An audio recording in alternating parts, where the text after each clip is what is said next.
The World According to Xi. Everything you need to know about the new China. Kerry Brown. Introduction.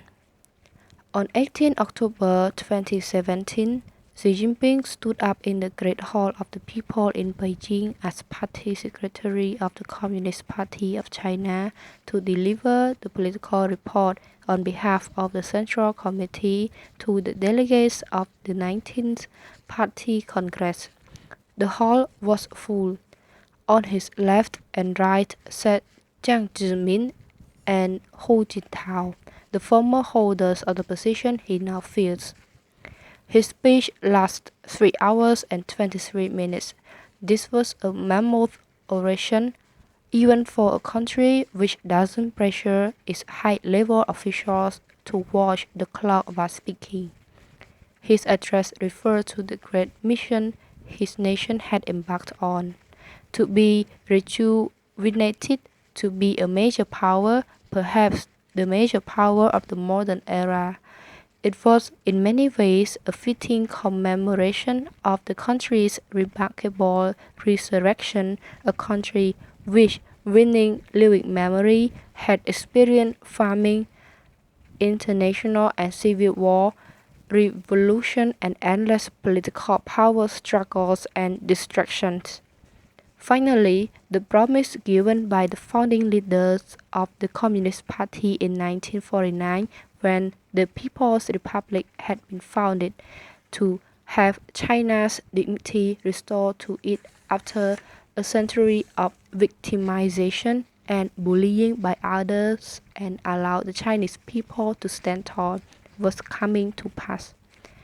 And it would be under this watch that this promise would come to fruition. The consensus from around the world on this Congress was that it had finally consolidated Xi's power. He was master now of all he surveyed. Since his appointment in 2012, he had come to dominate the party via its anti-corruption struggle and a series of personnel moves he had spearheaded. But his reach seems far beyond this. His visits abroad to 50 countries during his period in power have demonstrated that he is speaking not just to China, but to the whole world. In October 2017, during Congress proceedings, The Economist magazine's front cover carried the simple image of Xi with the statement, "The world's most powerful man." Xi's power has become a widespread obsession. Former U.S. President Barack Obama bluntly stated that Xi had consolidated power faster and more comprehensively than probably anybody since Deng Xiaoping. Others were keen to join in the praise, some even saying that he was only equalled by Mao. One commentator in Beijing outdid even this, telling me shortly before the Congress that Xi's powers and ambitions transcend even those of the founding father, stating simply that Xi wants to rule the world. This seems hyperbolic. As outsiders, it is interesting to note the way we like to relate China's leaders so closely to power. Our assessment of democratic leaders, on the other hand, is more nuanced. They have power too, but only to a certain extent. There are limitations to what they can do, and their influence naturally ebbs and flows. The mighty today can be toppled after some mishap, as David Cameron found out in 2016 when, after having won the British election the year before, he was sidelined as a result of the Brexit referendum going against his expectations, and then simply removed from power in the space of a few weeks. In China, we speak about Chinese leaders having a form of Chinese power. They don't hold elections. Their power looks purer and stronger, but anyone with even the most cursory knowledge of the Chinese modern history since 1949 would know that Xi's China and that of Deng or Mao were very different places.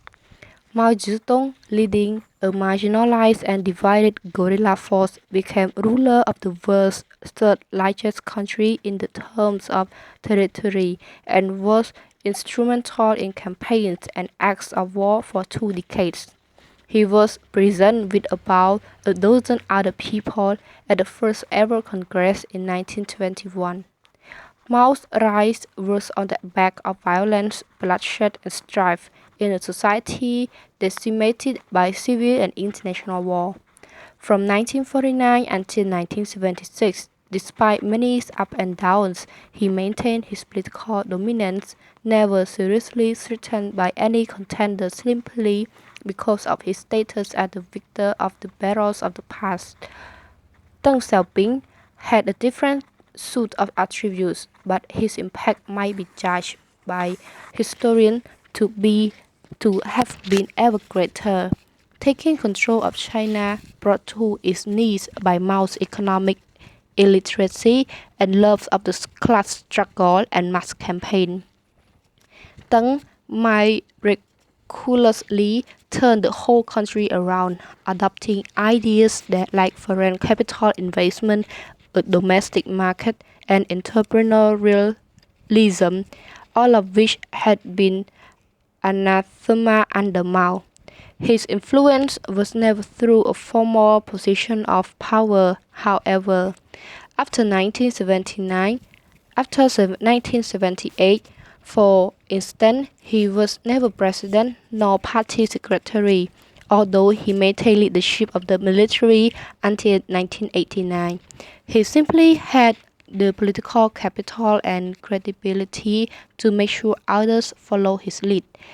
Even well into his 80s, when his sole position was chair of the Chinese Contract Bridge Association, he was able to influence events.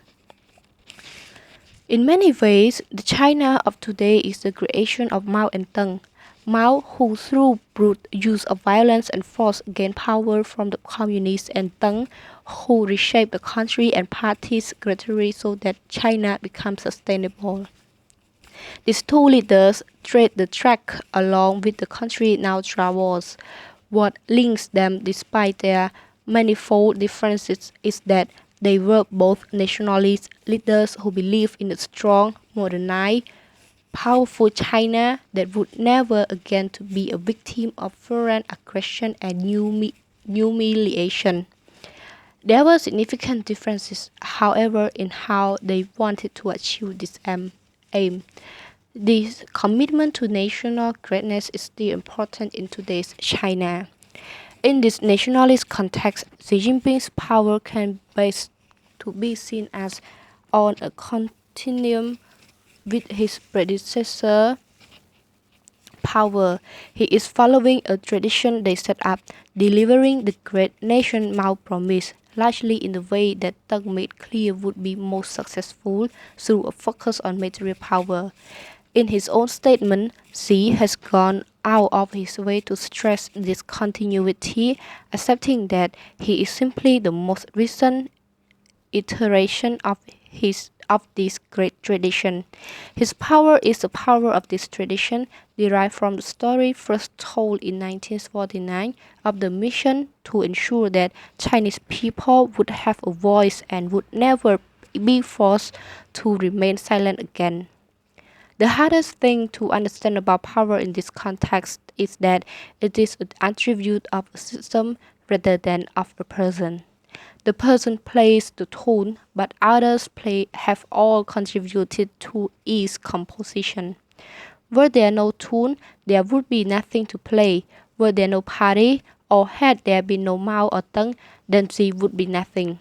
As I will explain, the powerful that Xi is ascribed and which he wields makes no sense outside this context. The common assumption is that in 2017, Xi is halfway through his period in power.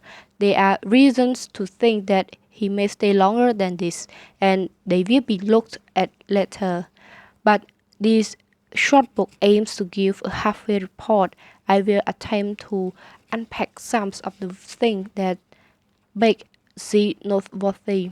Understanding his background is important, not just his individual background, but that of the milieu he's grown up in. It is also crucial to understand his politics and ideologies and the politics and the ideology of the party under him. I hope in the next few chapters to set out as clearly and accessibly as possible who this politician is, what he is trying to do, what challenges face him, and how successful he has been so far. Whatever the best way to understand the powers, he is a significant figure because he leads an immensely significant country and deserves to be widely understood and thought about. I hope this book will help a little bit with that.